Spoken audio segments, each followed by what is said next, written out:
1071. Eodem anno aedificatum est castellum Oxenefordense. The castle of Oxford was built by Robert Thorley, in whose custody that county was at that time, issued to him from the mouth of the king. Dives enim valde erat. Diviti. He was extremely rich, and spared neither rich nor poor in extracting money from them and multiplying his own riches. As they say, the love of money increases as much as the money increases.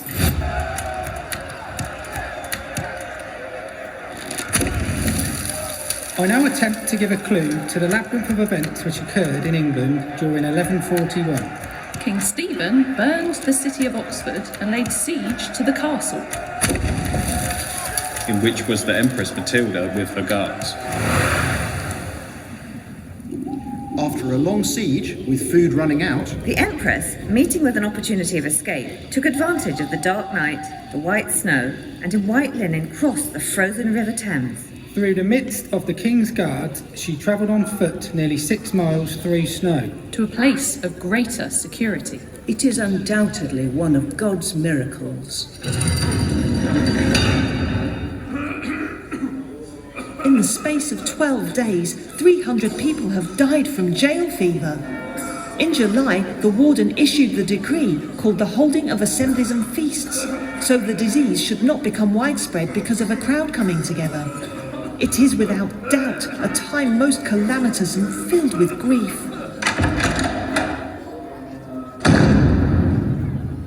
Let me out. Let me out. Let me out. Let me out. Let me out. The condition of a debtor is worse than a criminal. In irons, Their bones broke, poisoned, Starved to death. Denied water to drink. Straw to lodge on, rotting with sores, devoured with vermin. Let me out. a poor debtor that has not wherewith to pay the jailer. Can never expect his liberty. Criminals get acquitted. Or found guilty. or they are transported.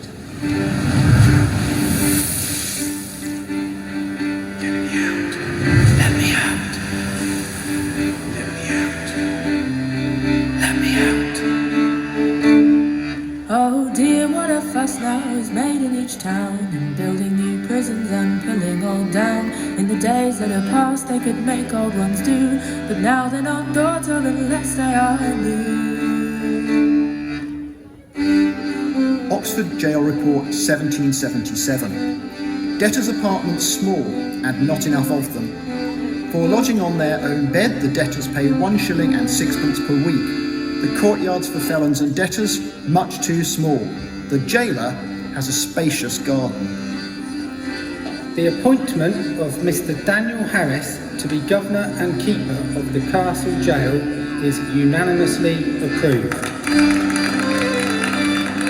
The justices present give every encouragement to the general plan of reform now going on at the castle jail.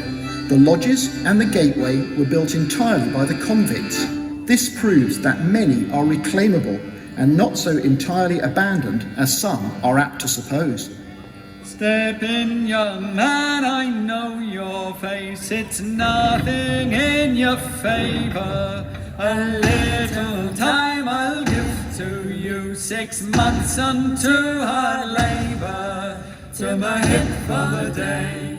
our prisons have been too much converted into abodes of ease and education. But human invention has been at work. The employment of hard labour might be rendered of such torment as to be fled from with the utmost consternation and horror. The treadwheel stands foremost among expedients of this character. There was scarcely an individual who did not complain of pain in their legs, their shoulders and thighs. The crank is much worse than the treadmill. Let anyone interested in knowing what crank labour is like turn a grindstone for 3.5 hours on an empty stomach after having done laborious work all morning. Hobnail boots and tin mugs too, they are not shine, no they will not do. I stole some wood. I stole some sugar. Child criminals are, unfortunately, common enough. I stole a sable mouth. I stole a piece of bread. In 1896, 60 children under 12 years of age were punished by imprisonment. I'm Julia. I'm 7. I've been here for 7 days. I hear the warder telling her to keep quiet. I'm George. I'm 8. I got 4 months and 12 strokes of the birch. I hear George crying.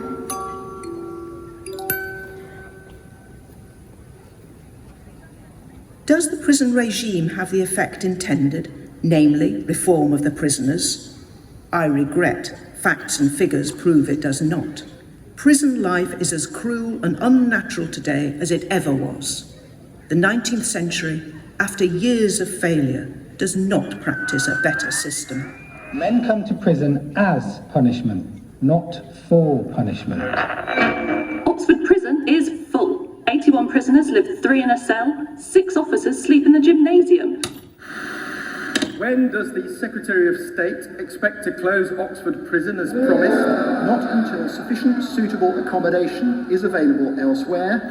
The people of Oxford do not know whether the Home Office will actually close Oxford Prison now or Is my noble friend the Minister aware that yesterday there were 38 boys in the prison? This means that there must be 3 boys to a cell. Each landing had only 2 slop sinks, 2 WCs, 1 urinal and 1 wash basin, which were required. Population predictions for 1994 meant it was necessary to reopen Oxford Prison as a temporary measure.